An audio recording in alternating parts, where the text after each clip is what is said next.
All right, welcome everyone to this Q&A. Again, want to welcome everyone to this Q&A. Question came in.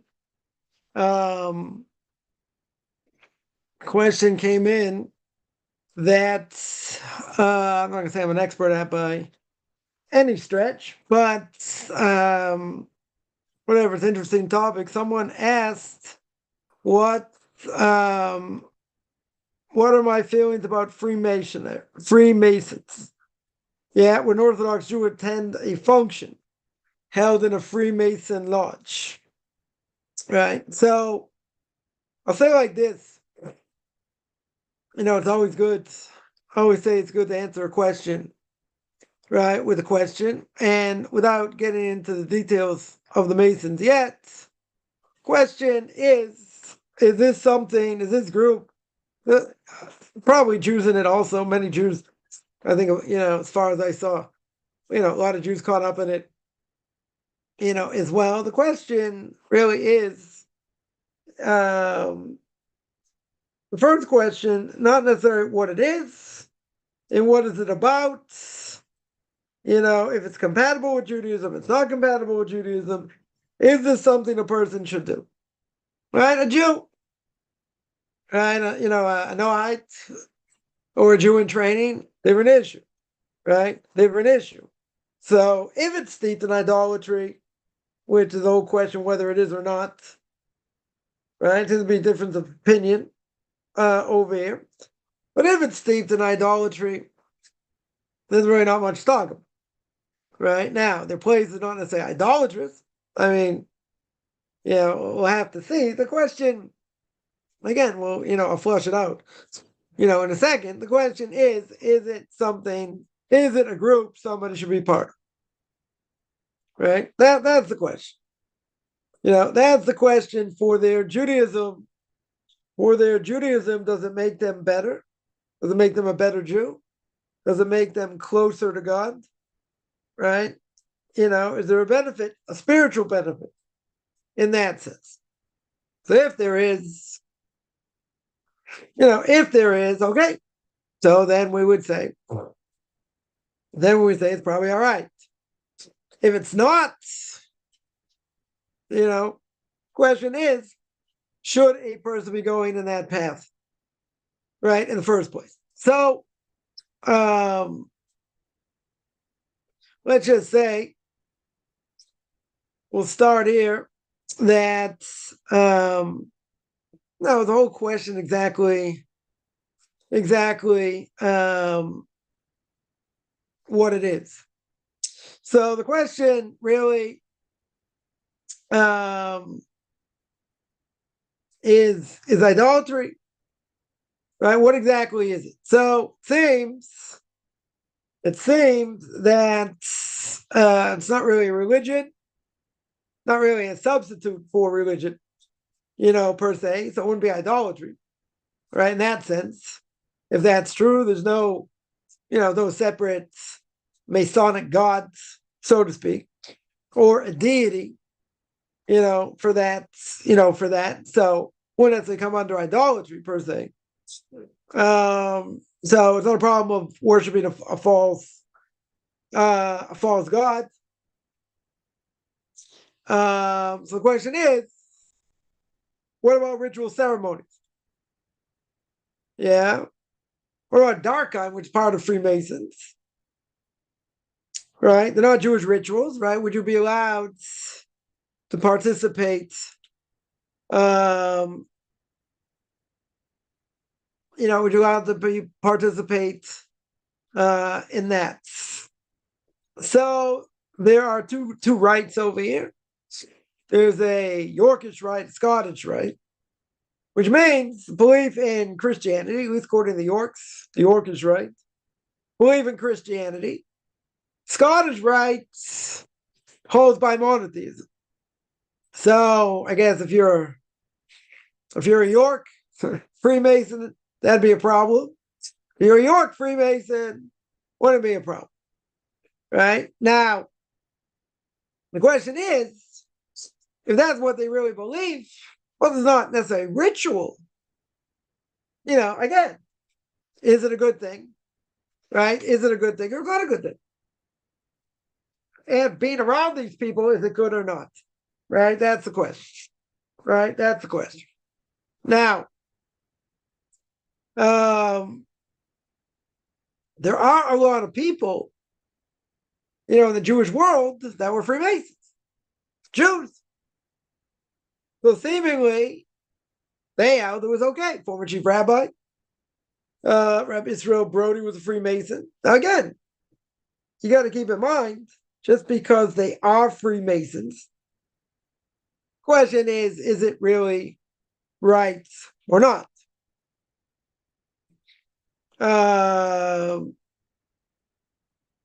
And if a person does it and they're part of it, does that disqualify them?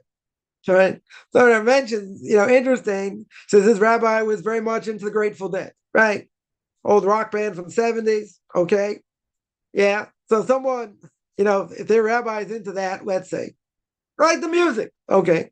Does that disqualify them? That mean they can't give halachic decisions?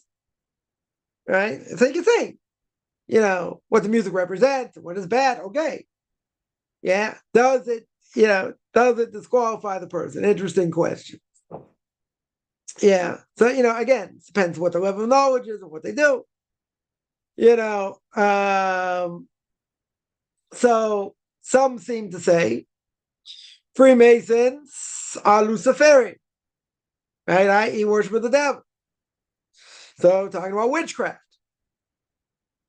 So witchcraft similar, I guess, in similar ways to rituals of Freemasons, right? They have, I guess, their own rituals or whatever.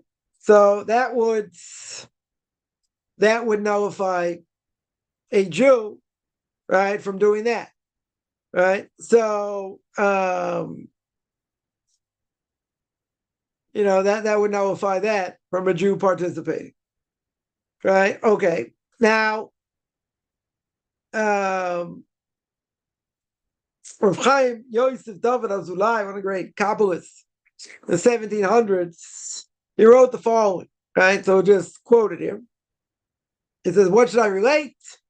Multiplied and multiplied where me matters, details, personal, general. But he says, I'm going to tell this incident. I'm going to tell this story. Tell this story what happened. He said, one night, said after midnight, went to sleep, drew the curtains around. Lo and behold, the man entering, threw towards me, startled me, and he said, I am Moshe, son of the Quid or Kayid. I don't know exactly what that is. My father says there are some Jews, right, who belong to the sect of Freemasons. So he asked him the question, you'll have to kill them, right? In other words, must be in secret. Answer me now. He was shocked, right? This image came to him, right? Asked him this question. He said, so Rav Azulai said, you're going to ask me questions concerning capital punishment? I'm in bed. You're going to ask me a question when I'm sleeping, right? I'm in bed. So he told him to go away. And I will tell you to tell your father it's forbidden. You can't kill them. Not allowed to kill them. Even if it be laws of duress. Why? Because I'm not aware of any sin in the matter. They say it's not against the law of Moses in Israel, but it's like a comedy. This is what he says. Though I certainly agree, even indulging in comedies is transgression. He's going to say, even if it would be a comedy and it's all about, I don't know, fun, other things, but not necessarily forbidden, right? He would say indulging in that's a transgression. And all the more this. But how can you pursue them to death? God forbid. Right? Not something to be that'd be liable for death penalty. But I know that after I left Tunis, they harassed them, gave them the hands of the government authorities, and I think they were beaten and fined. Right? So this group had problems with the authorities. Right? So he came out and he said, being part of it, okay, what exactly they do that's forbidden, you can't kill them. Right? Being with them and like Sunnis and and scoffing and mocking and other things, doesn't necessarily mean, the King Solomon says in Proverbs, stay away from these type of people, right? It's a transgression to be, part of them. Doesn't necessarily mean they're definitely part, they're liable for death penalty. So somebody brings down that the Yorkite over here willing to defend the Christian faith, but you don't have to actually be a Christian. There were many non-Christians that joined it, and they would defend the Jewish, Islamic, and other faiths as well. So again, it's not necessarily idolatry. Yeah. So the Marik, who was a mentor of the Bartanur, of Vadia Bartanur, one of the great commentaries on the Mishnah. He allowed doctors to wear a cape, signify membership of that guild, so to speak. And he says, what was the purpose? It wasn't, I'm trying to look like a non-Jew. I'm trying to look like a member of the professional guild. Because that wouldn't be forbidden. Right? That's not forbidden. Over here. So even though there are a lot of opinions over here that, going according to the ways of the non-Jews is a big problem, right? It's a big topic. Yeah. But that's only if it's rooted in idolatry, right? Or there's immorality.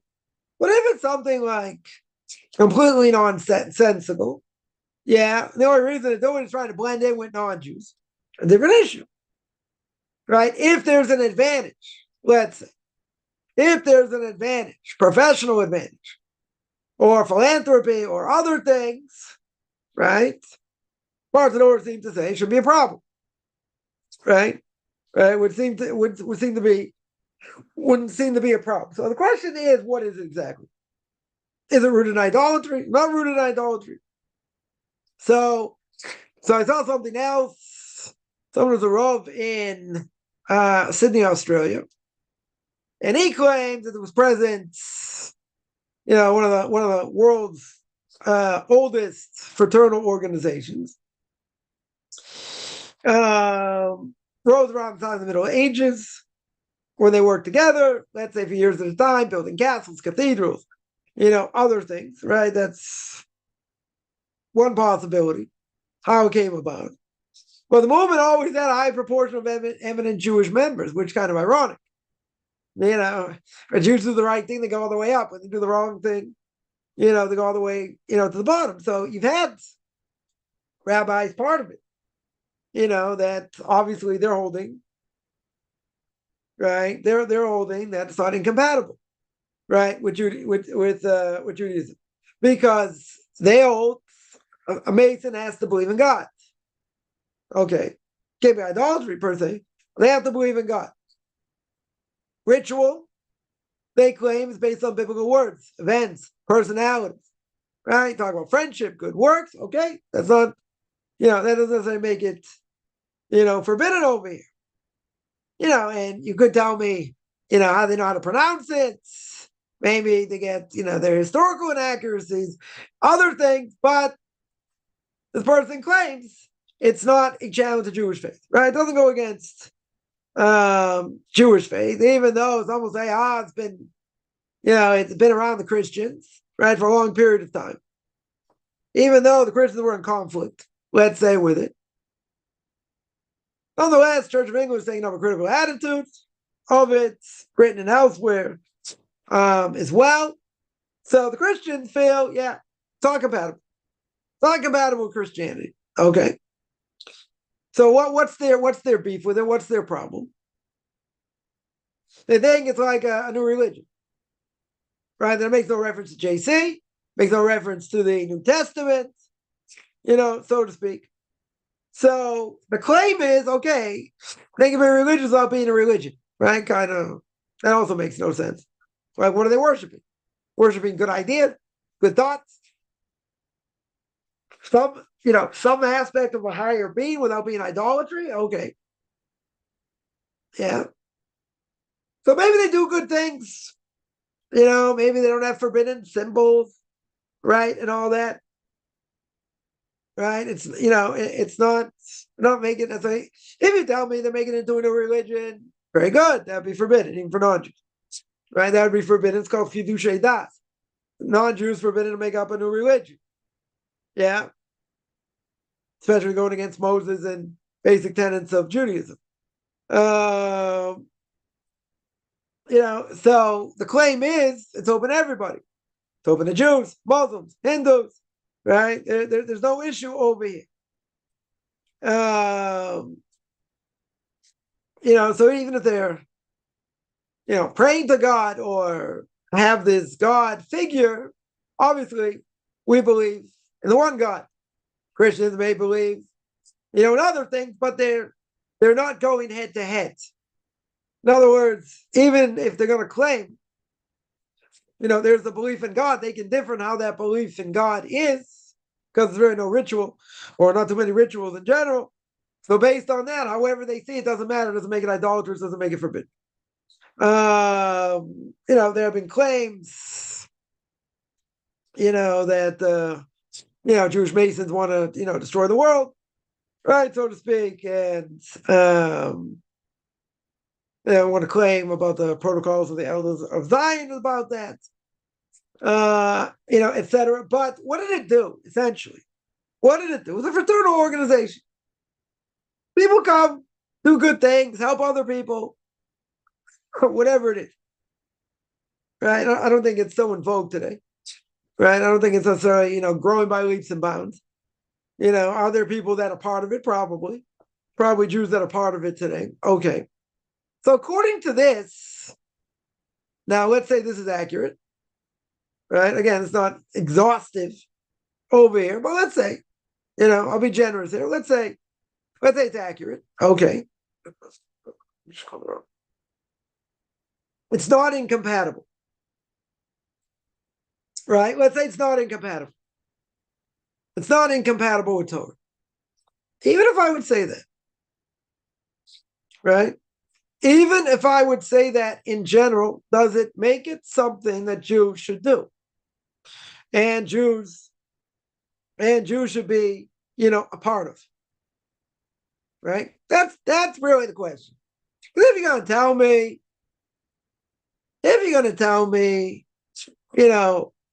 it doesn't have Christian roots. It's not idolatry. Yeah? They do good things. It's a good, place to be a part of. See a lot of different people. There's no contradiction in Torah. Okay.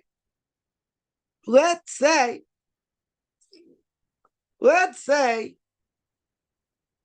that it's not a problem with Judaism. Right? Let's say, because I came in contact with a Freemason. The Freemason was a wacko. Why do I say he's a wacko? He brought me all these verses in Tanakh, not easy verses to go through, but all these verses in Tanakh, in the writings of the prophets, that angels have free will. So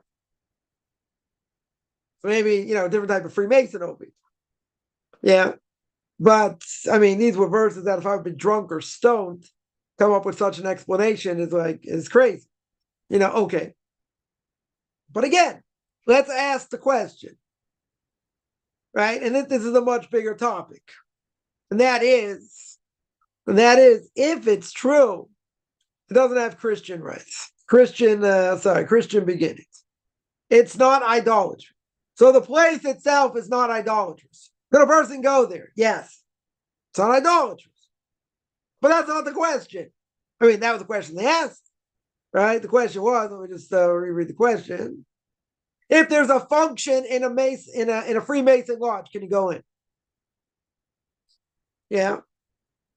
So what's the answer? What would be the answer? Not idolatrous, permissible. Be permissible. Yeah. But again, that's not the question.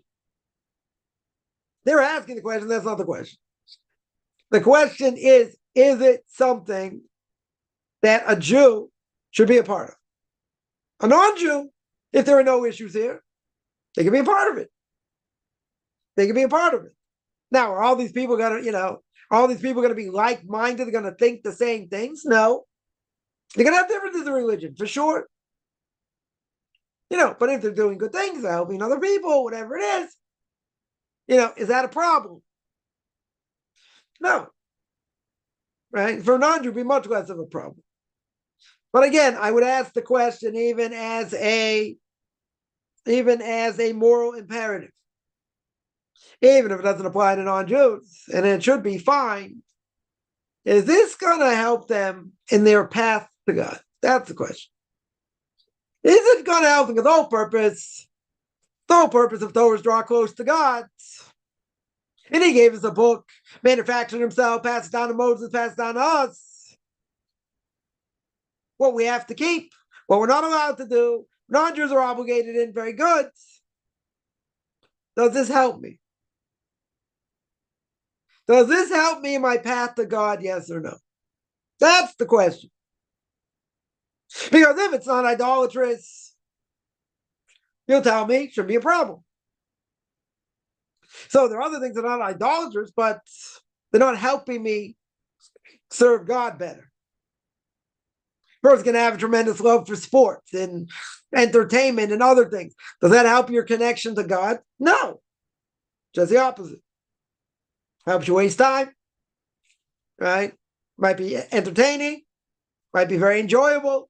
It does not help a person get closer to God, right? Just the opposite, right? What does Hollywood do? They, you got all these movies, all kinds of different movies.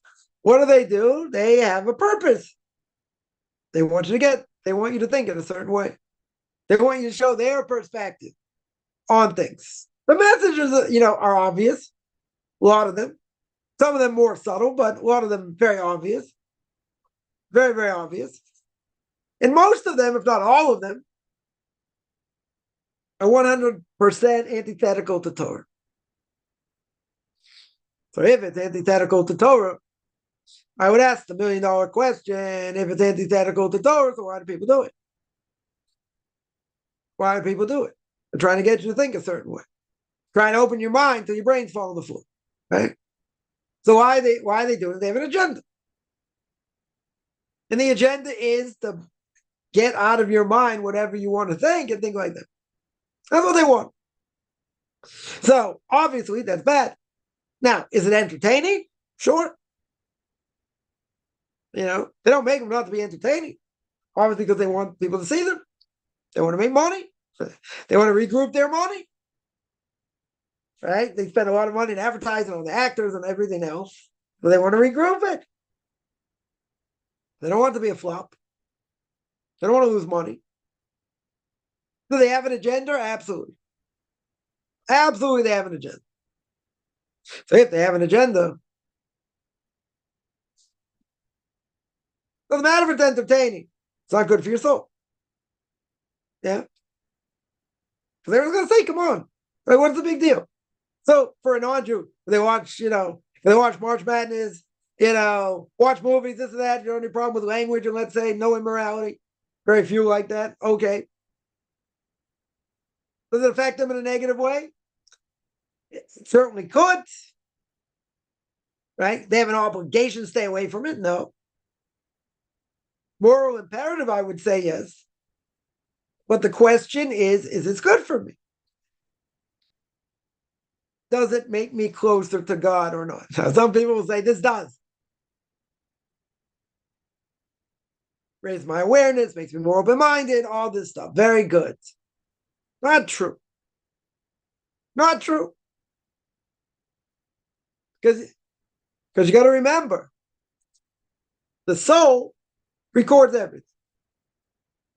Whatever you see, whatever you hear, records it. Now, you may work hard to get rid of it. They shouldn't have anything to do with it. And it could be something from way back, 10 years ago, 20 years ago, something. It's still there. It's still part of your psyche. It didn't totally disappear. Because you're wired. It took it in. So it didn't totally disappear. You got to work hard to make it disappear. It's a whole nother discussion. Yeah, but it's there. So if it's there, it can have negative connotations.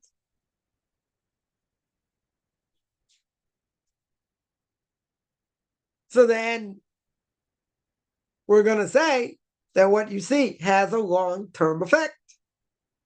What you hear has a long-term effect, whether you initiated it or not. Because the conversation comes up a lot. Someone will say, I was at work, I was here, I was there, I heard people curse, I heard people speak Lashon. I don't want to hear that. I'm not allowed to believe it, right? However that applies. Very true. So why did I hear it? All these things are tests, remember. What you hear is a test. What you see is a test. How's it going to affect you? What are you going to do with it?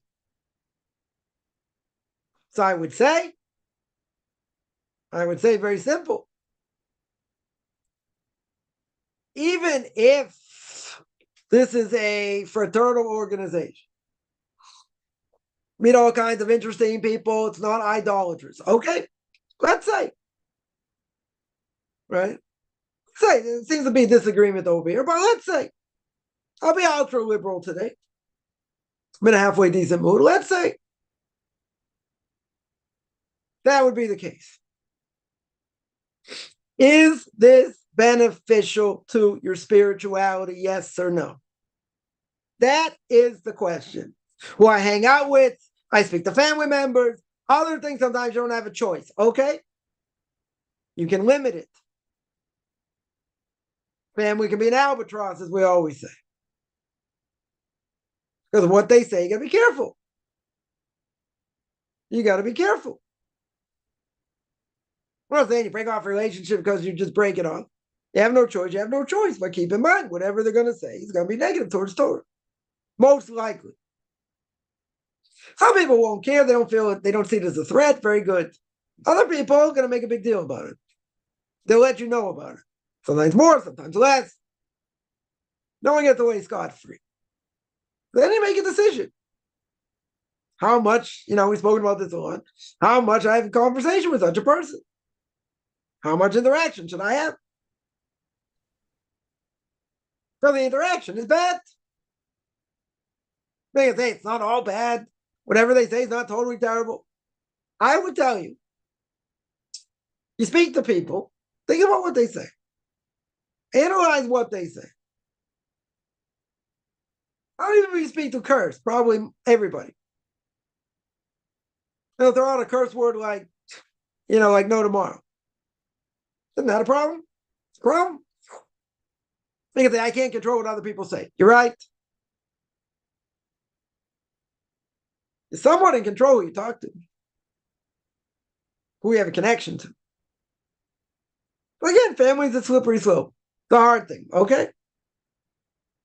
Listen, it can become, I'm not just going to throw secular people under the bus. It could be religious people also.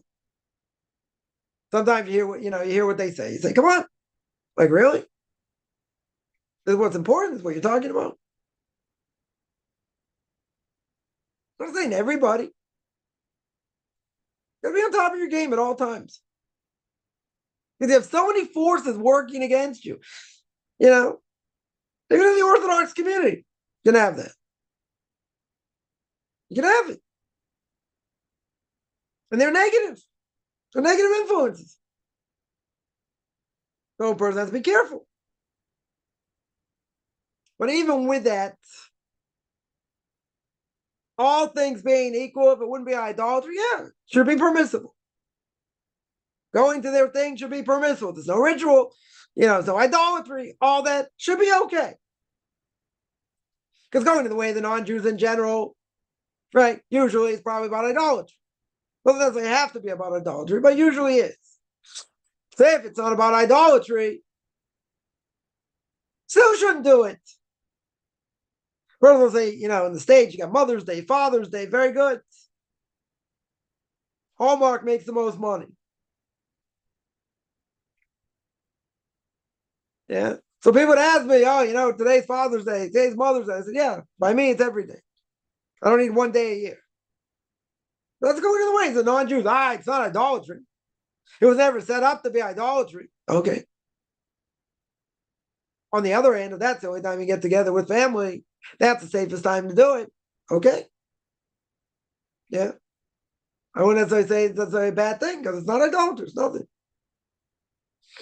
Right. But if you know a conversation going to go to a certain path in a certain way, fine, you can't do it. Or it's much harder to do. I heard someone say, recently, like certain things I'm not doing anymore. I'm just not going to do it. Our values are different. We see things differently. There's no point. It just gets me aggravated. Okay. Now, does it have to be that way? No. But if that is the case and nothing good comes out of it, then yeah. Then you limit communication. As someone once asked me many years ago, said, will you tell people not to have, relationship with their family? I said, depends. For some people, it's disastrous. Further away they stay away from family, the better. There's bad influences. Everybody would agree if there's a relationship that's toxic. You want to be part of it? Why do you want to be part of it? Makes your blood pressure go up, get you aggravated. Why would you do it? Again, sometimes you might not have a choice. Okay. But if you have a choice, I know if I bang my head against the wall till it bleeds, it's bad. I know that's bad. Do I need to do it? No. If I know having conversations on a regular basis with certain people, even family members, it's going to be bad. Should I do it? Depends how worth it is. What's the value of doing it? That's the question. That would be the question. So sometimes you have no choice. So in this case, does it benefit a person in spiritual terms? Now, I would think, I'll put my 2 cents in for what it's worth. I would think very simple. You could have Hindus there, you could have Christians there, you could have Muslims there. Yeah. There going to be any benefit? You're going to change anyone's mind? That would be the point. Like interfaith dialogue. All the great rabbis of the last generation said you can't do it. It's forbidden. There's no point. And it makes sense why there's no point. But you're not going to get anywhere. You're not going to change them. Get a Christian that's really open-minded? Not too many. Or even with Muslims or whatever. Okay, certain things you might have to get together, certain legislation, other things that applies to them as well. Okay, that's a totally different thing. But if you're talking about interfaith dialogue, the whole thing sounds stupid. You have different faiths. What are they going to agree on? What are they going to agree on? They say Christianity is closer to Judaism. Yeah. Because their whole base is based on the Torah, even though they mess it up and they misquote it and all that. But it's really a totally different thing. They made it into something totally different. So where's the common ground? Where is the common ground? They're going to say, we're not chosen anymore. That's not really Moses meant. There's a Webster's 8 definition. Where's the common ground? But it's more than that. Why the rabbis come out and say, shouldn't have anything to do with it? First of all, you don't give them a pedestal to speak on. You don't legitimize them. That's a problem. That's for sure a problem. Right? But again, speaking to them, even listening to them, they may throw things out there you can't answer. Maybe calling a question a person's face. You gotta say, come on, it can happen. Person's vulnerable, whatever. It can happen in different ways. Is it probable? If a person knows what they're doing, it shouldn't be probable. But why are you tempting faith? Sorry, fate. Why are you tempting fate? You say, oh, if you were strong in your beliefs, not a question of being strong in my beliefs or not. I don't need to tempt fate. I don't need to. I should sit and debate someone who's a heretic for what reason? Oh, someone will say you're just afraid you can't answer them. You could answer them. Very well answer them. What would be the point of doing it? You're giving the person legitimacy. Conservative rabbis don't deserve legitimacy. Rogue, fake, Orthodox rabbis don't deserve legitimacy. Not a question, can't answer them. That's not a problem. Shouldn't be a problem. Why give them legitimacy? Because they expose them. Yeah. I heard someone say they were part of a dialogue where, that's not a rabbi per se, but, the public figure, Orthodox Jew, very well documented Orthodox Jew. And he said people could have claims against me, but I sat there with, Reform rabbi, conservative rabbi, explain their things, I explain my things. Just try and get people. His idea was get people to see what the truth is. He's giving them a platform. Someone else is giving them a platform. Wasn't doing it directly. Okay. Let's say. A lot of respect for this person. Let's say. Okay. Is that going to make any bit of difference in general? Maybe the person will open their eyes, or people listening will open their eyes. Okay. But the person said on himself, a lot of people would say it wasn't the right thing to do. Because you're giving them legitimacy. They're like, oh, you're so close-minded. Nobody claims we're open-minded. And no one's going to claim I'm politically correct, right? Or open-minded. We're not. We think what we think. It doesn't change. It's not going to change. No matter what they say and whatever. It's not going to change. But guess what? They're not open-minded either. That's how when I went to university with, this person, said, we're totally closed-minded. I said, okay. I said, what do you think about Reform Jews? The person was a conservative Jew. Yeah. So what do you think of Reform Jews? Oh, they're ruining Judaism. They're doing this, they're doing that. I said, the Orthodox, oh, they're too stringent. They're, also, what about the Reconstructionists? Oh, they're out to lunch. They're this, they're that. What about conservative Jews? We're just right. So I said, no, you're not open-minded. You're an idiot. Everyone else is wrong except for you. Now, we're not claiming to be open-minded.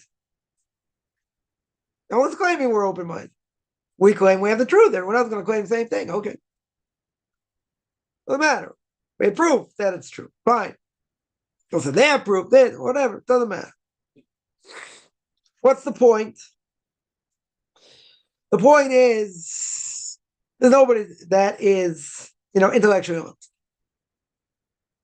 Are the Christians intellectually honest? No. Muslims? No. You say we're not either. We look at the facts. Is the Torah written by God? Yes or no? They passed down to Moses? Yes or no? How's oral law work? Fundamentals, we agree. They don't want to see it. They want to say it's made up, and the rabbis took too much power, and the rabbis this, and the rabbis. Okay. They don't like the answers Talmud gives. They think it's, it's anti non-Jew and anti little kids and anti this and anti that. Okay. Maybe we have an image problem. Maybe. But what are they very good at? They're very good at taking things out of context. Very, very good at that. I'll give one example. I said a lot of questions here. I'll give one example. Gemara says, if a non-Jew is drowning on Shabbos, you don't save him. Right? So everyone says, say, we hate non-Jews. We totally despise non-Jews. If they're drowning, we're going to walk away on Shabbos. We're not going to save them. Right? We're not going to save them. Very good. What's the problem with that statement? The statement the Talmud makes, very good. But that's not the point of what the Talmud would say. The Talmud's going into detail. Well, before this, not the question, how are you allowed to save the non-Jew? How are you allowed to save a Jew on Shabbos? And what if the Jew's not going to keep Shabbos? Let's say it's a secular Jew. Can you save him? Because the whole point of saving him is the Gemara says he's going to keep Shabbos, he's going to keep, future Shabbos. If he's a secular Jew, he's not going to keep future Shabbos. Maybe tell me if you save him, maybe he will, maybe. You got to save him anyway for other reasons. That's not the point. The point is, the Gemara goes back and forth. How are you allowed to save the Jew? It wasn't, you're not allowed to save non-Jews on Shabbos. That's taken out of context. That's the last part. But the whole page before is talking about, can I save a Jew? I can't. Why not? What does it refer to? Are we talking about all Jews? Talking about Jews that don't keep Shabbos? What are we talking about? There's a whole discussion. The Talmud goes through. And then at the end, it throws in this bone. And the Talmud says, by the way, also not allowed to save a non-Jew. Because non-Jew doesn't have a connection to Shabbos. See, all those super Noahites keep Shabbos. Yeah, you're in trouble because you were drowned. You have no connection to Shabbos. If the Gemara says, because they're not going to keep Shabbos, I wouldn't have to save them. Even a Noahide wouldn't have to save. Right? But there are other reasons you have to save them. Doesn't matter. So they're looking at, two lines, of a page of Talmud. 2 lines out of 50. Out of 30 lines, yeah? 28 lines talk about how you're allowed to save the Jew. The other 2 lines, you're not allowed to save a non-Jew. Okay, it's in the same context. It's about keeping Shabbos. Very good. But that's not the main point. That's not the main point. It's called cherry picking. Right? So they say, they don't like that answer. And it's really the same thing. No, it's not. If you read where the Christians make 99.999% of all their mistakes, they take it out of context. So I had this argument with somebody about Isaiah 53. So no, it's reference, it's a reference to suffering servant is JC and this and that. But you can't just read Isaiah 53 without 52, 51, and 50. Right? They didn't exist. Because when you get to Isaiah 50 and 51, it's talking about a suffering servant. Who's it talking about clearly over there? The Jewish people. Now you want to tell me it's inconsistent? Now it's going to be talking about JC. What about what Isaiah said before? How do you ignore 3 previous chapters? Well, the Christians are very good at doing that. So they look at it totally out of context. See, there's a reference to JC and this and that. Very good. What about the previous chapters? They didn't exist. You ripped them out. Right? You erased them. How can you look at it not in context? Because that's what they do. That's what they do. Right? Daniel 9. Right? Another famous passage. Yeah? How can you learn Daniel 9 without other passages? When you look at it, it's taken out of context. They don't care about that. Yeah, but that's what they do. That's called cherry pick. Right? So this person took me to task as, no, you don't understand, blah, blah. Look at the previous chapters. Tell me what the previous chapters talk about. They talk clearly about the Jewish people. Why all of a sudden, 3 chapters later, it's going to be inconsistent talking about someone else? In context. If you don't look at it in context, Kaufman's law, not my law, everyone will say the same thing. If you don't see it in context, okay. You're looking at it in one very small way. One very, very small way. Anyway, yeah, a lot of questions here. Someone asks, so records everything. Okay. Yeah, do we ever play it back? It comes out. It will come out at some point. Think about a scary movie you saw 20 years ago. Let's say 10 years ago. So all these scary images you probably haven't thought of in a long time. All of a sudden, a person sees something that reminds them of that, but they haven't thought about it in 20 years. Can it play back? Sure. Can absolutely play back. Person's not, necessarily thinking in Torah, other things going to enter their mind. other things enter their mind. Who knows where the mind's going to go? Because they heard something, they saw something. Imagine, I'll give you an example. Imagine, person grew up in the 70s. I grew up in the 70s. Imagine 70s and 80s. So imagine all of a sudden you hear, you hear music being played. Yeah.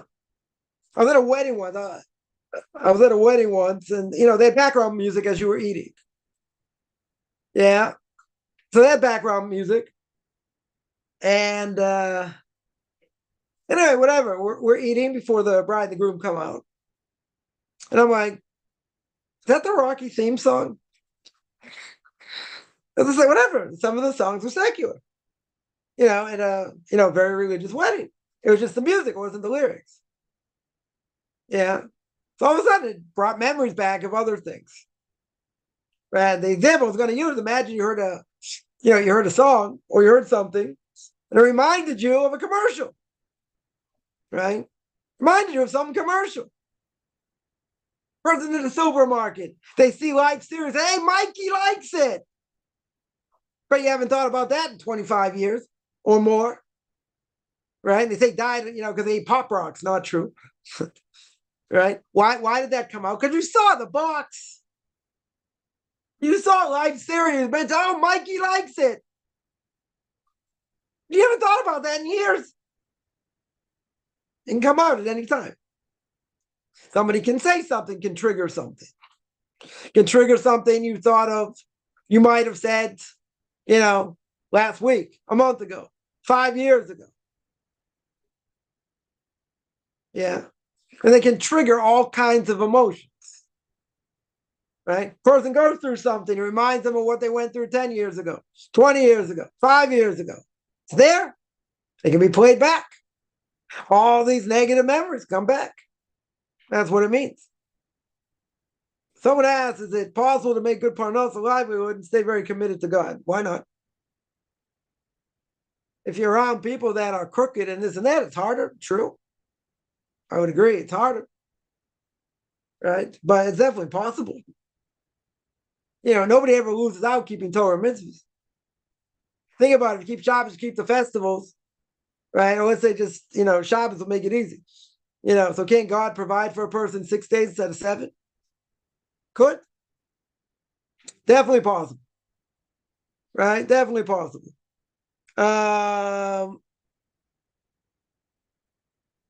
Most jobs pay good money, are digital related, and modest images, videos. Yeah, it could be. Co-workers be hostile to religion. You can say that about any religion. Sorry, any job. Not just digital. I can tell you 10 professions. Doctors, lawyers, accountants. Yeah. All the good things. Blue collar workers, working in mines, working in, I don't know, working in construction, other things. You think these people are the bastion of Torah mitzvahs? You think it's just in digital things? Yeah, digital has its issues with images. True. Definitely true. What people say in antagonistic religion, that's across the board. That has nothing to do with digital. It can be any profession, right? Any profession.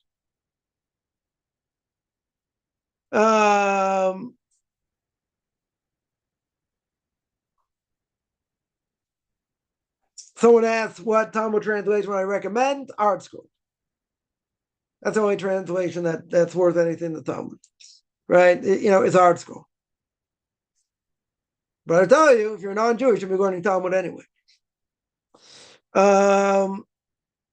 Yeah, somebody found a book called Jewish Literacy by Rabbi Joseph Talukshin. Yeah, do I know this rabbi is? Yeah, he's a non-Orthodox rabbi. Right, he wrote a book, The 9 Questions People Ask About Judaism, with Dennis Prager. Yeah, they're more Orthodox rabbis. Someone just starting out, they don't really know much about Judaism. It's good, right? Good. A person knows more. I wouldn't read it. I'd say it's a waste of time. I'd say it's a big waste of time. If you're just starting out, okay, right? But anything else is, him or Dennis Prager would say, for the most part, I wouldn't listen to or waste my time.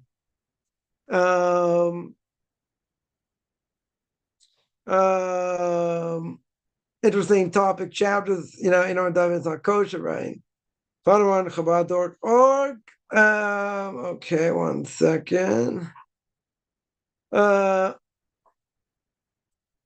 Someone who mentions the Mason headquarters in New York, they spoke in the name of Hashem above the ritual room. Okay. Again, so even if it's not idolatrous, but let's say it's not. I don't have an issue if it's not idolatrous. The only issue is, I do have an issue. The only issue is, should you be part of it? That's the question.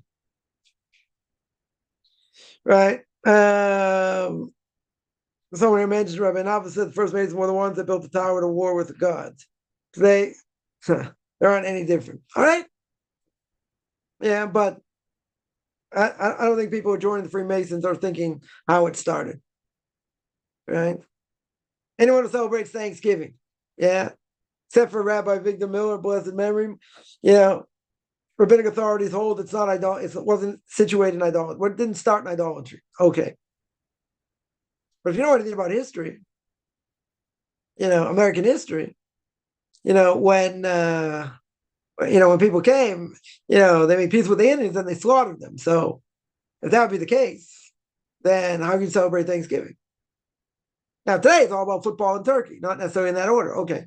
But if you know the history of how it started, so for us, if people thought it was sacrilege that my kids went to school on Thanksgiving, I was like, it's a regular day. It doesn't mean anything. Doesn't mean anything. There's some people who eat turkey and they're very thankful. Okay. So you can be thankful living in the States. Okay.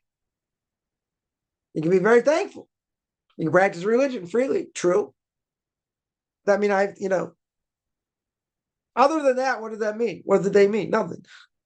It's about family getting together. It's about turkey and football. So I would say if there's a time to get together with family, that's a good time to do it. Unless there are going to be other issues. Right? Because not idolaters. Right? We hold it's not idolatrous. So it's not a problem. But if you know how it started, you know what the origin is, then how can you celebrate it? I studied history. How many millions of Indians were slaughtered? Now they're all sniffing aerosol cans and they have casinos. Became land for casinos. Very good. Destroyed them.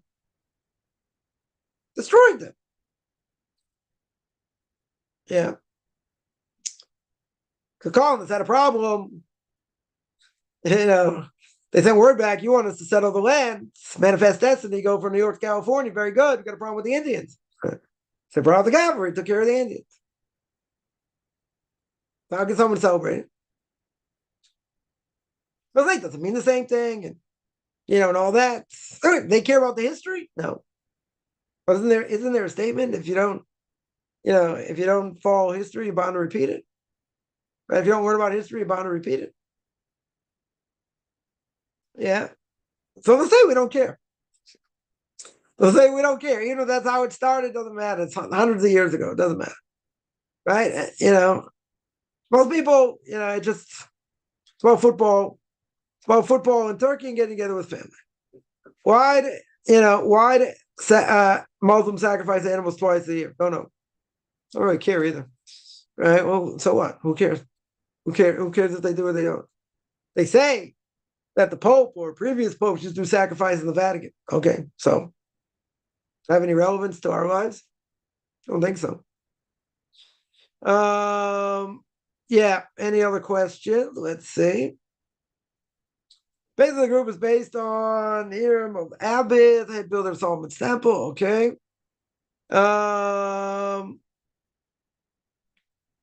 Temple the horse ranch Muslims owns. Oh, okay. Are there men only gyms in Orthodox communities? There should be. Depends where you are. Depends where you are. I would think in very strong religious communities there are. In other communities out there, I doubt it.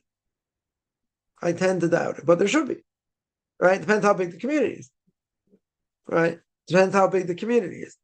I can tell you in most communities I've been in that are strong communities, they have separate hours. Separate hours for men and women. So if it's a strong community, it should have it. Small communities, probably not. I would think not. It's okay to exercise in the gym for health benefits. You have modesty issues. If there are women there, they're modesty issues. If it's a separate gym, yeah, why not? What's the problem? Exercise is good. As long as it's not worship of the body. Right? Exercise, there are people that worship the body, so they exercise like fiends. So yeah, exercise a number of times a week is good. It's definitely good. In a mixed company, it shouldn't be done. For sure, it shouldn't be done.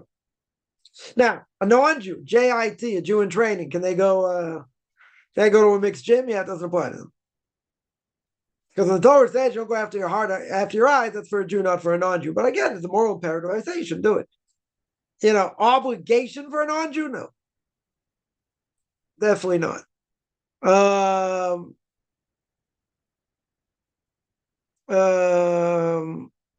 lot of people are mentioning about working out at home. It's definitely better. But again, a person go to a gym, they got a lot more things. Why not? If it's done the right way. I mean, I was in South America. There were people there who went to a mixed gym. That's all they had. Okay. According to a number of rabbinical authorities, before you walk into such a place like going to a mixed beach, you have to kill yourself first. You have to die first. That's how severe the prohibition is, certainly for Jews. Right? People justify it. They're exercising, is it? Yeah, women dress how they're dressed. How does that make it any better? Yeah. For women, it's also forbidden. No question. Goes both ways. Going after your heart, going after your eyes applies to men and women. Doesn't matter. Someone will say, I go to the gym, the time I go, all the people are over 75. So what's going to happen? Doesn't matter. Totally irrelevant. Right? We're talking about the single greatest urge God gave to man. Doesn't matter if they're old or not. Totally forbidden. Same thing, let's say you're alone with a woman you're not allowed to be alone with. In your house. Let's say you were babysitting. A person's mother-in-law was there. Or an aunt was there. You're not allowed to be alone. So you can open the door, be able to walk in and out, something. Or, their spouse has to be, within the vicinity. They could come in any time. Someone will say, come on, I'm much older. This never happens. It doesn't matter. Right? Things like this, there are no ways around it. It's forbidden. The person could be, totally shriveled up. So what? I got hammered this last year. At a relative 96 years old, 95 years old. I can't believe I can't give you a hug. I understand. Want to give me a hug? Very good. Said you can hug my wife as much as you want. We're infuriated. What's forbidden is forbidden. Yeah. According to some, I have to forfeit my life right there. I heard someone say, which is very hard to imagine. But yeah, it's worse to embarrass someone. Is it forbidden or it's not forbidden? Forbidden. Well, embarrassing someone, use your portion of the world to come. Okay, what are you going to do? You're in that situation. Sorry. It doesn't matter if it's a fish handshake. Doesn't matter if it's not something intimate. Doesn't matter if the person is shriveled up. Prone. Irrelevant. It's forbidden. Period. I heard someone say, I did it not to embarrass someone. That's not permissible. Sorry to say, they're wrong. They're 100% wrong what they said. Yeah, it's forbidden. Listen, if it happens, one thing. The person came up to you, you couldn't move, whatever, they gave you a hug. What are you going to do? You couldn't get away. You willingly do it because you don't want to embarrass someone? That's a problem. That's a serious problem. That's forbidden. I agree. You don't want to embarrass someone in public? Okay. There are ways around it. But, if they're not happy about it, it's like, oh, I'm so sorry, whatever. Doesn't matter. Forbidden. It's happened to me also. I heard someone under the breath say, oh, come on, this person's so old. What are you, fanatic, this, that, and under the breath. They didn't say it soft enough because I heard it. So what should I do? Yeah, they were taken aback. I took 2 steps back. I said, so sorry, whatever. Like, oh, I didn't mean it, whatever. I didn't come out smelling like a rose, trust me. I'm going to ask you the $1.5 million question because I just upped the ante. Is it forbidden or not forbidden? It's forbidden. This person was in their 70s. In their 70s. What can I do? It's forbidden. They look like a shriveled up prune, not necessarily. Yeah, it should be well, still alive. Yeah. Shouldn't mean anything bad by it. It's forbidden. What can I do? Is there any way around it? No. There's no way around it. So how can someone say they did it willingly? That's a problem. That is a problem. Yeah, no, there is such a thing. You want to do something where you're not going to embarrass someone. Okay, I get it. You do what we can not to embarrass someone. But something this severe, they get embarrassed. It's not your fault. It's not your fault. You say, oh, you embarrassed them. You should have hugged them. You're not allowed to. You're not allowed to. So if you're not allowed to, how can you do it? Good question. Go ask them. They're going to tell you you're not allowed to. Right, maybe not the more non-Orthodox community or whatever. I don't care what they say. Not looking for Webster's 8 definition. No, it's about this, about that. Embarrassing someone in public is a serious thing. Don't get me wrong. It's a serious thing. Hugging someone of the opposite sex is a very serious thing also. They don't cancel each other out. Something like that, you may have to forfeit your life rather than do it. That's how severe it is. You don't embarrass someone in public, use your portion of the world to come. Very good. Maybe you tell me if it happened through you, but you didn't do it. You also get punished in a certain way. Maybe. Still forbidden. You're not going to come out smelling like a rose. So you say, so do it. A little bit of a hug, nothing intimate. That's it. Okay. Right? You're barely touching any. It doesn't matter. We're not gonna, we're not gonna get into all right. How much did you touch? What were you thinking? Forget it. You can't do it. This is non-negotiable. This isn't like, well, I want to embarrass someone. Okay, you don't want to embarrass someone. They're embarrassed, their own fault. They shouldn't have done it. But they don't know anything. They grew up as a potato farmer in Idaho. No offense, anyone's a potato farmer grew up in Idaho. It doesn't matter.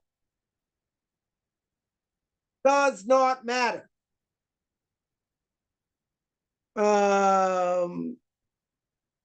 Someone here mentions that, yeah, it was like you have to move the Jewish community to work out. Okay. That they call women, even non-Jewish women, to read up to the Torah. Yeah, that's not surprising. Not surprising. Someone here mentions very good. Make my point. Go to a car dealership, play certain music when and memories get triggered, right? Exactly how it happens. Now you might not have thought about that, in 40 years. Doesn't matter, right? It's there. Right? Anyone remember the Roto-Rooter commercial? Come on. Roto-Rooter. That's the name. Right? It's still there. Why is it there? Because it's there. Right? Party. Doesn't disappear. It triggers memory. That's exactly the point. Right? That is exactly the point. Somebody here asks, deal with people. You have an adverse reaction. Speaking to people about secular things. Yeah. So they don't speak to them. It's very hard. We might come in contact sometimes, like, a lot of people just totally, what's the word, misinformed. But like when you want to discuss the thing a little bit deeper, there's no one home. Someone just asked me earlier. They're like, oh, I heard they're protests against the government. There's still hostages. They're still trying to get Netanyahu out. I said, yeah. I said, too bad they don't know what they're really protesting about when it comes to judicial reform. Yeah. But I don't know anything about it. That was the end of the conversation right there. They haven't looked into it. They haven't researched. Okay, I'm not going to get in the conversation. No point. I had someone hammering me about this, before the war. I said, do you understand really what's going on? You understand if this was in America that, this government would never last? That every time the House of Representatives and the Congress made a law, the Supreme Court would just knock it out for whatever reason they thought? It's unconstitutional. Everyone in Israel agrees. Can't give them that great power. Because they can strike anything down they want, for whatever reason. Anything brought up in the Knesset, they can knock out. It's too much power, way too much power. So what are they really afraid of? So they're afraid going to throw the whole system out. They're talking about throwing the whole system out, but it doesn't matter. People don't know what's going on. Like someone told me they came to visit, they're at this demonstration, whatever. They said it's democracy. I said, great. Do you know what you're protesting against? Do you know what it is? Do you know what it is? Tell me. We'll have a discussion. You'll tell me if it's valid or not. But tell me what you're protesting against. You can't tell me what you're protesting against. Oh, this is democracy. Yeah. Anyone think anyone else in the government is going to be better than what's going on now? Put someone else in power, they're going to, the hostage is going to be freed automatically. I had someone tell me I'm not going to get into politics. Like, someone said it. Wouldn't be right-wing government, none of this would have happened. Really? There'd been never, ever a terrorist attack when left-wing government was in power. Never. That's what you want to claim?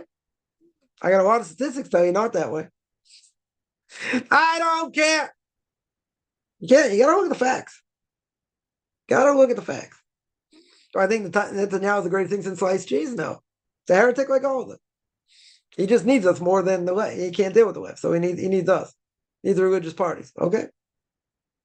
Is any great shakes? I don't think it's great shakes. Been better for us, worse for us. I don't trust him. Wouldn't trust him as far as I could throw him. Yeah. Yeah, but is he the real cause or not the real cause? Anyone in power is going to be any better? I don't think so. Other specific groups have tried to stop people from converting. No, I wouldn't say there are specific groups. I would say there are places that make it very difficult for people to convert. Not saying that, they can make it really, really hard. There can be a lot of politics involved also. I know certain places, they have to move to convert because the politics is so bad. So, are there groups out there trying to stop people? No. Not trying to stop people. I would say, even if they're making it harder, they want the very few to be the cream of the crop. They don't want people just coming in being middle-of-the-road convert. They'll fight for it. You might have to fight very hard for it. And it might take a long time to do it. And you might have to go through a lot of obstacles. I don't think it's a bad thing. I don't think it has to be impossible. At the same time, it's a test of a person's mettle, how badly they want it. Because we're not all-inclusive. We're not interested in being all-inclusive. You want to join, there's criteria. There's a lot to do. A lot of things a person has to change. But you got to be in it for the long haul. Right? You got to do whatever it takes, to get it done. It's not going to be easy by any stretch. So there's specific groups saying no. They're preventing people. I wouldn't say preventing people. That'd be forbidden. If a person, legitimate candidate, should be allowed to convert. All things being equal. They have the knowledge. They move to a community. Shouldn't be an issue. Right? Are we skeptical? Oh, yeah. We should be skeptical. Because any of you out there wants to convert, no offense, you're a bunch of wackos. Why do I say you're a bunch of wackos? Because it doesn't make sense why you want to convert. Right? Unless you say your soul was at Mount Sinai. Because none of this makes sense. Well, the Torah doesn't make sense. We got to make sense out of it. We got to work at it. We're not looking for someone coming out, from nowhere, so to speak. They have difficulties. They have difficulties fitting in. They have difficulties moving. It's a hard process, and it should be. 100%, it should be. No one should be gifted anything. You want it that bad. You're not going to make negotiations. Imagine a person wants to convert to Christianity. So a person says, you know what, I'm allergic to water. Yeah, you're not putting any water on me. I'm not going in the bathtub. I'm not going to the swimming pool. I'm not going in the ocean. Forget it. They say, well, it's part of the criteria. I said, listen, I'll give you 20. I'll give you, a couple $1,000. Look the other way. We're good. Yeah, that'll work. Maybe it won't work. I don't know. Yeah, You're going to have criteria when it comes to, to be a Muslim. They'll say you deserve to die anyway. Right? The only place, I haven't been around that many religions, but the only place I hear this is that, it's too difficult. They make it too difficult. Where are people coming in with conditions? Understand a rabbinical court signs off on the fact that a person's going to keep Torah mitzvahs. Yeah.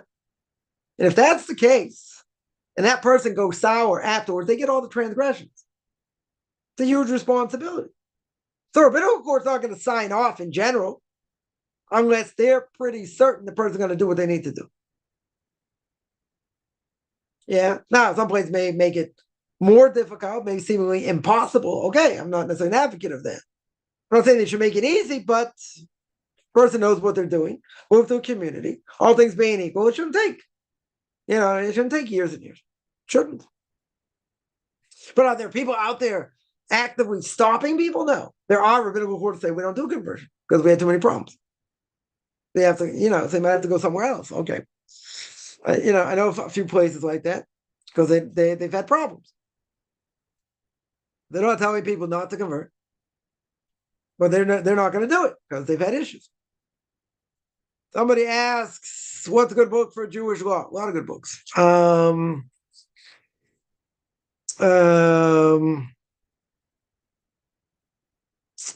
send you a list. Whatever. There are a lot of good books on Jewish law. It depends what type of Jewish law also.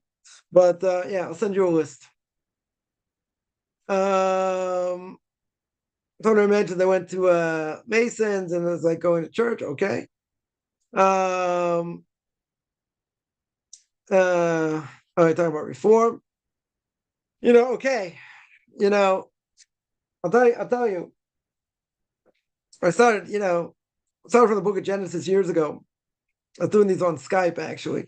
The quality was so bad I had to change. But I had somebody once ask in a class, they said, it's permissible to go to a conservative synagogue. So I grew up in the conservative movement, so one of my favorite topics. So I kept bashing the topic and why it's a problem. And it's like, okay, I got the point. It's like, no. Someone said, no, this is good. Let him go. I was like, I'm not done yet. I was like, whack, whack, whack, whack. Because people have to know. The travesty of a mockery of a shit. Anyone goes, you'll see. I told one of my parents' synagogue years ago, told me, when they changed the carpets in the synagogue to like wine color carpets. I don't know why exactly wine color, but okay. It's wow, it makes me feel like I'm in church. I'm like, so what are you doing here? I didn't say that, but that's what I was thinking. Like, so go to church then. You feel more comfortable in church. Go to church. It's forbidden for a Jew, no question. No question. But if that's the only game in town, I tell you to stay home. Until you can move, because it's not the real thing. It's a travesty of mockery of Hashem. So, you get what you pay for, or you're not paid for. Right? It's a waste of time. Waste of time. I could gain a little bit of knowledge. No. Because like someone once said, I had a conservative conversion, not going to help me for your class. I said, absolutely not. I said, you make my life more difficult because I have to re-squeegee your brain to think what the Torah wants you to think. It won't take that long to beat it out of you, right? But a lot of the information, most of it, if not all of it's misinformation. Misinformation. They can't tell you what to do. They wouldn't know anyway. I told the story before. When I was becoming religious. She wanted to know, she asked a conservative rabbi, am I allowed to ride a bike on Shabbos? He goes, you want to know what I do? I'm like, no, I don't really care what you do. I want to know, can I ride a bike on Shabbos or not? It's like, why ride a bike on Shabbos? You see the context here? He couldn't answer according to the code of Jewish law what it says, because he wouldn't know, because he never learned it. Oh, you want to know what I do? I could care less what you do. I want to know, you allowed to do it or not? I ride a bike. Is that an answer? That's not an answer. Yeah. Any other questions there? Cipher. Okay. He said we have an old father. He doesn't change, right? I would tell people also, even with all the changes different movements, quote unquote, want to make, If it would be beneficial to Judaism, let's say, which it isn't, and you can show me, you can pass it down to the next generation, we'll have a very short discussion. It doesn't work. If it doesn't work, you can't pass it down. What's it worth? It's not worth very much. Yeah, Tony mentions people talking about Easter. Yeah, all these things, keep in mind. Keep in mind, it's a pagan thing, whatever. People think, oh, what's the big deal? I painted some eggs. So I got a bunny, whatever. Not to commemorate it, not, we said before, this is going in the ways of non-Jews, even if it doesn't mean anything. Right? Thanksgiving. Anyone going to say it's what, except for Victor Miller, blessed memory, that is idolatry? It says it's idolatry, except for him. Yeah. Should I celebrate it? It's an innocuous thing. It's not a religious thing. It's about football, right? American football. Should have clarified that. In Turkey, cranberry sauce, not cranberry sauce. There's that. That's what it is. And family gets together. Okay. Is that something we should do? Now, again, I would say it's the safest time to get together with family. Not on Shabbos, not on festivals. Okay. But it's going in the ways of non-Jews, period. That's it. Yeah. So it's the same thing. Oh, it doesn't really mean, for them, it's a pagan thing, whatever they believe in. Okay. So why should you have anything to do with it? Why in the world should you have anything to do with it? Shouldn't. Definitely shouldn't. You say, but it's innocuous and this and so what? Doesn't matter. Right? That shouldn't matter.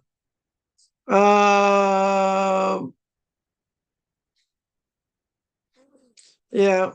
So they imagine the family gets meaner and meaner, just right? That's what's going to happen. Right? I don't say 100% of the time, but that is what's going to happen. That's exactly what's going to happen. Family, if the Bible thumpers for sure, even the non-Bible thumpers, they're going to say, what? Got to leave Christianity. How could you do it? Whatever. Yeah. Person's got to make a choice at some point. I'm not saying they have to, right? But that's what's going to happen. They just won't stop, So again, you have to put your foot down. So if they're going to keep talking about it, say, listen, you want to talk about something else, fine. If not, not really much to talk about. You got to put your foot down at some point. I would think you just can't have it keep going on. How do the Jews hide Shabbos scams when they're staying in a hotel? That's a problem. We're staying in a hotel. The hotel doesn't permit it. Yeah, I'm not sure. Usually what people do is they would maybe light in the dining room or light it, let's say in the lobby, or something like that. If you can't do it, you can't do it. Right? I guess there's no way around it. Right? If you can't, if you stay in a hotel, there's no way to do it. Unless they would allow you to light it somewhere else. If you can't light it in your room, so if you go light it, let's say if you could light it in the lobby, right? Let's see if you could do it in the lobby, or let's say in the dining room, or something like that. Yeah, that if you can't do it, then if you can't do it there, then then probably can't do it.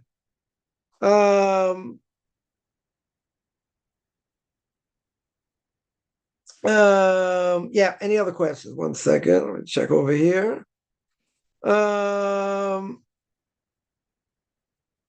What should a parent do if the son decides to go another path besides Torah? Well, you don't have much of a choice.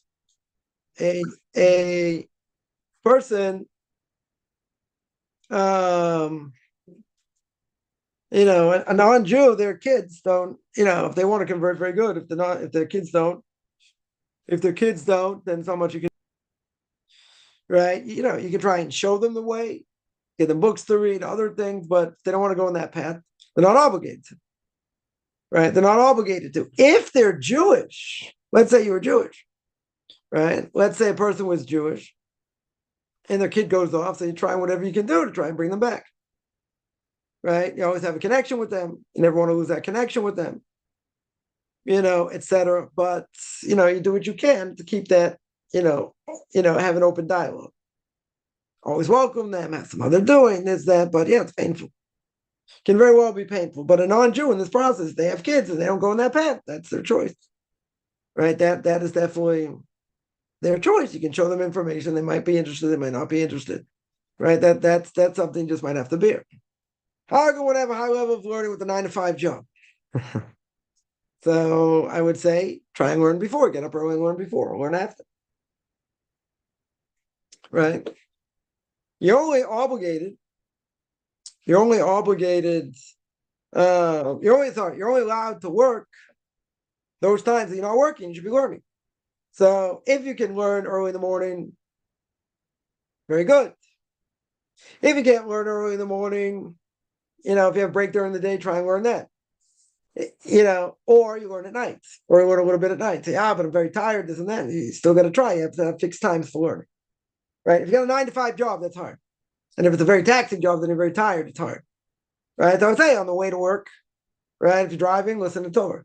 On the way back, listen to Torah. Yeah. Try and have fixed times either in the morning or at night or both. That would be my answer. Yeah. Any other questions? God's omnipotent, omnipresent, right? Means he's everywhere. Why do Jews pray facing Jerusalem? Very simple. Because where is God's presence felt the strongest? In his own backyard. Where's his own backyard? Jerusalem. Right? So if you're in Jerusalem, where do you face? You face towards the Holy of Holies. That's the holiest place. Right? On the Temple Mount. Right? Should Noahites do the same? Yeah. If you're going to pray. I mean, technically, someone told me many years ago, my parents' synagogue, the ark faces south. It's supposed to face east. Yeah, so you're praying in the wrong direction. Okay. Can God hear your prayers if you're praying in the wrong direction? Yes. Is it better to be directed in the right direction? Yes. Does Noahide have an obligation? No, but it's a good thing to do. It's a good thing to do. Yeah, any other questions?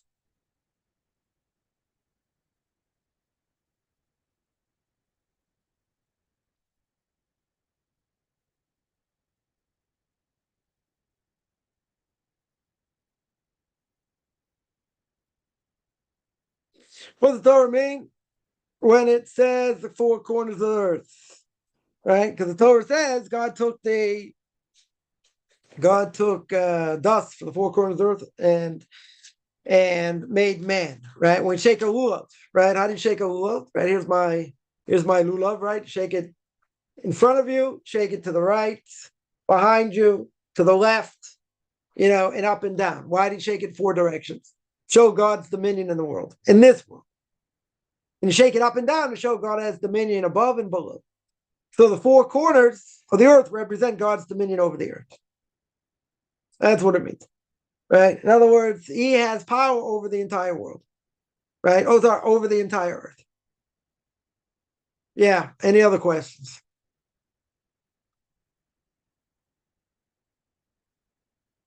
Someone asks, do you have to work with a Basin that comes from a different country doing conversion? It depends. If your country, let's say, doesn't do conversion. In some places, we'll bring out a rabbinical court from another country and actually do the conversion because there's no rabbinical court there. I've heard that done in the Philippines, even though I don't think they do it very much anymore. I've heard it done in some South American countries as well. But yeah, it can be done, right? And that would be a legitimate conversion because you don't have a rabbinical court there. So they bring out a rabbinical court, right? Either from Israel or from other places in order to do it. Mexico, similar thing. There's a special rabbinical court for conversion. And yeah, they bring out a few people from here, from Europe, I think, in order to do the conversions there. So yeah, that's not a problem. I mean, it can be done that way. Obviously, it's better if the place you live has a rabbinical court to do it. If not, either you have to go somewhere else to do it, right? You have to go somewhere else to do it, or bring a rabbinical court to you. So I know, some people in far-flung places, right? So they live in a certain place, and they, let's say they go to Australia to convert, right? They're in that part of the world, so they go to Australia to convert, right? Because they don't have a rabbinical court near them. Right? They don't have to, Australia doesn't come to them. Let's say they're in Australia also, but far away. So they go to Sydney or Melbourne, Melbourne or Sydney doesn't come to them, right? But in other places, other places will bring a rabbinical court to them. It depends where. But that does not invalidate the conversion. Certainly not. Yeah, any other questions?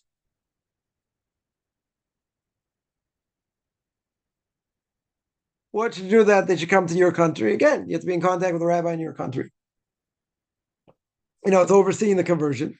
Until they don't do conversion there, then it's possible to bring a rabbinical court in. It's going to cost money, right? I don't think it's going to cost a ton of money, but you're going to fly them in or whatever. So, someone's going to pay for it.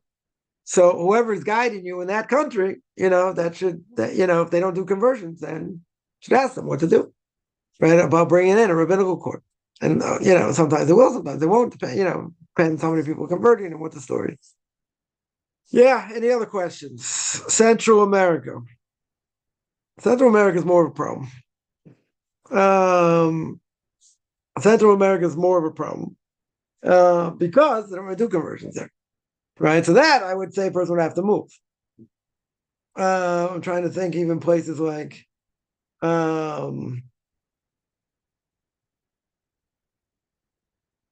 say Nicaragua, these type of places or whatever.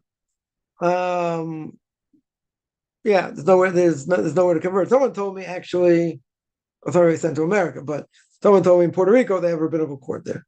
Their rabbinical court flies in, I think, either from Miami or they have a rabbinical court there. They could convert there. So that's different issues. So Central America is a problem. Central America is a problem. South America also a problem because a lot of places don't do conversions there. Because they'll tell you, if you already converted, it's one thing.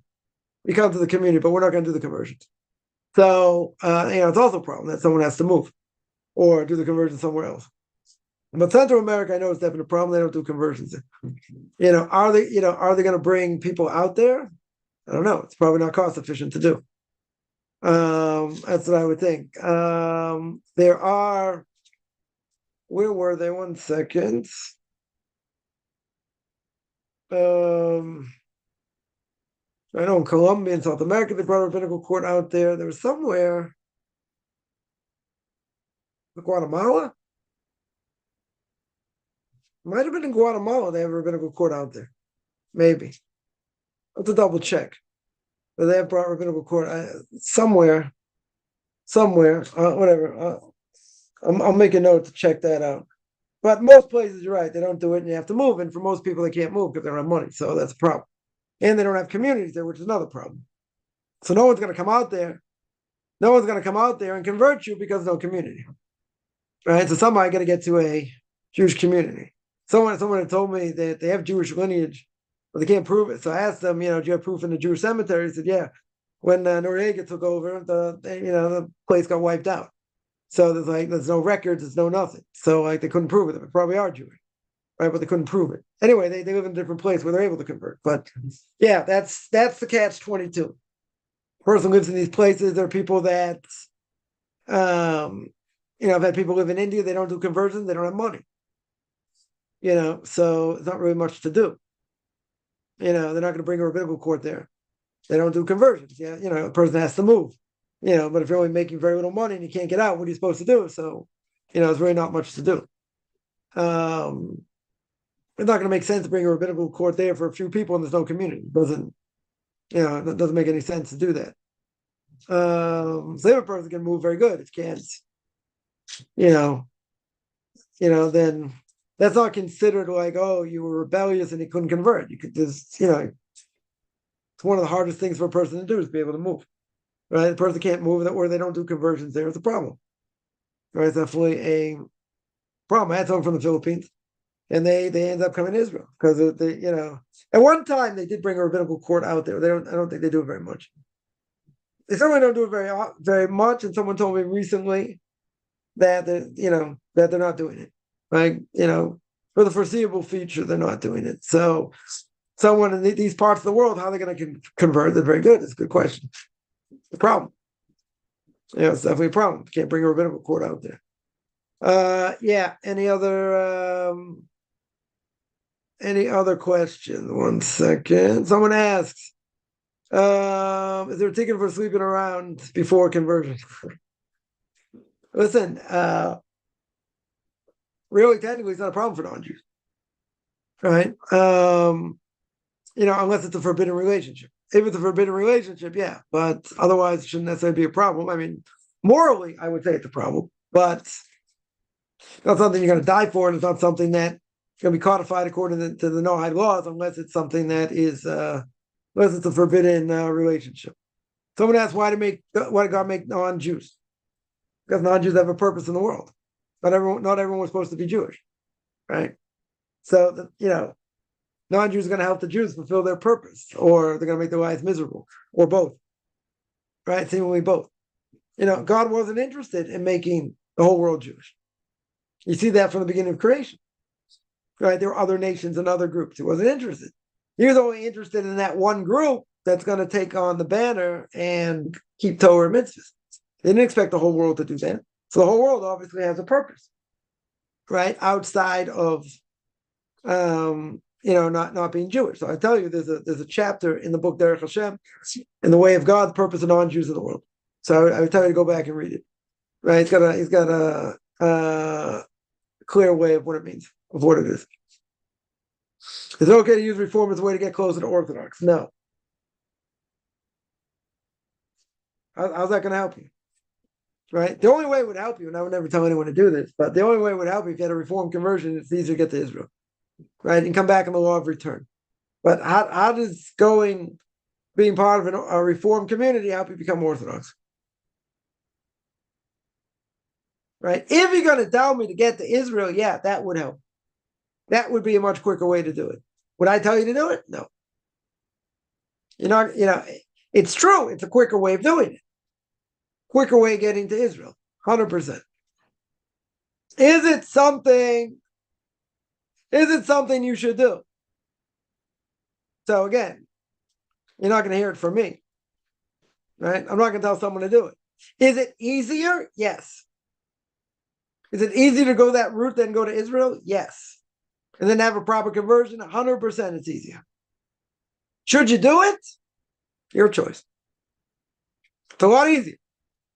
Am I going to give my stamp of approval? No. No, not going to tell anyone to do it. If you do it, you do it. And it's easier. I agree, but I'm not going to tell you to do it.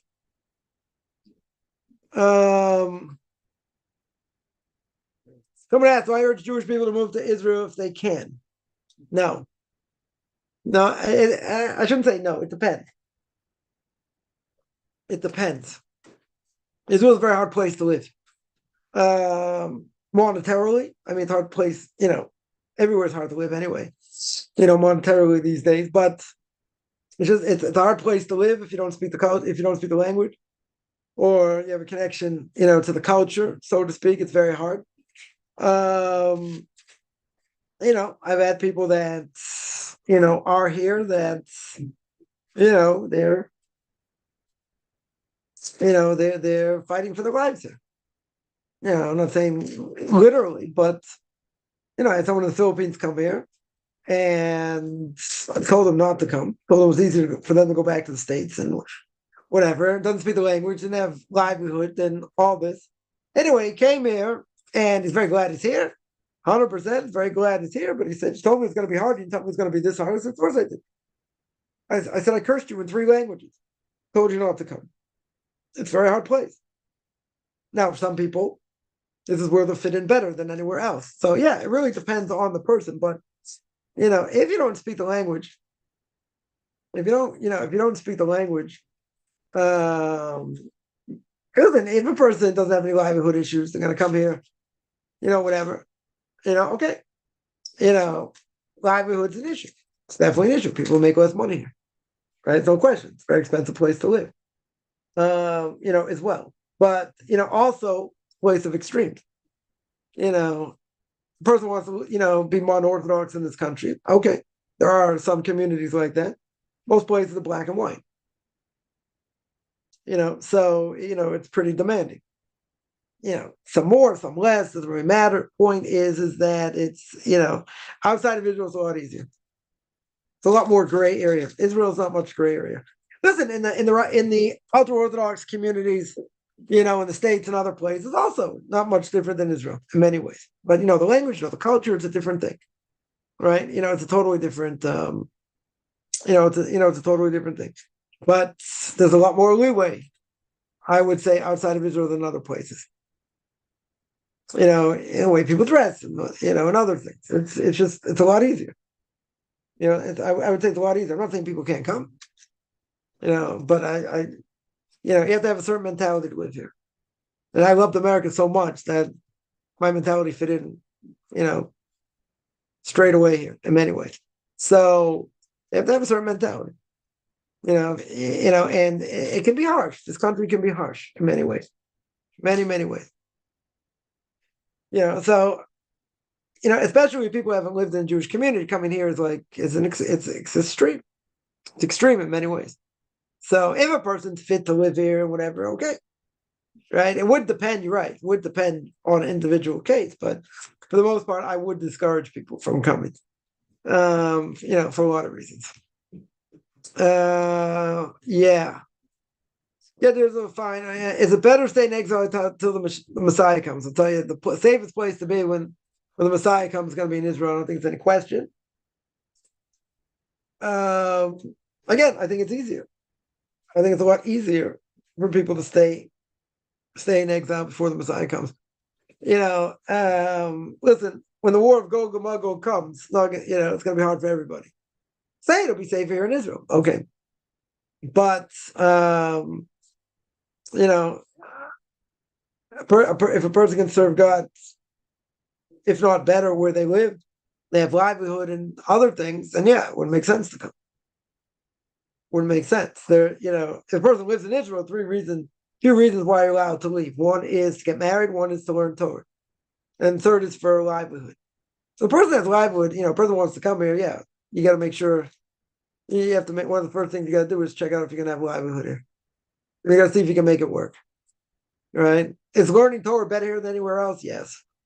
Right? But plenty of people learn better outside of Israel. That's fine.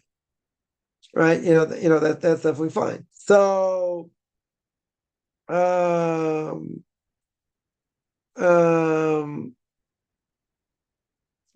place does matter. I would say the place does matter, but again, coming to Israel is not for most people. It could be, I would say it's not for most people. It isn't the top 5 best places to live in the world, besides the number of places in Scandinavia, but it comes at a price. It comes at a price. Yeah. Any other questions?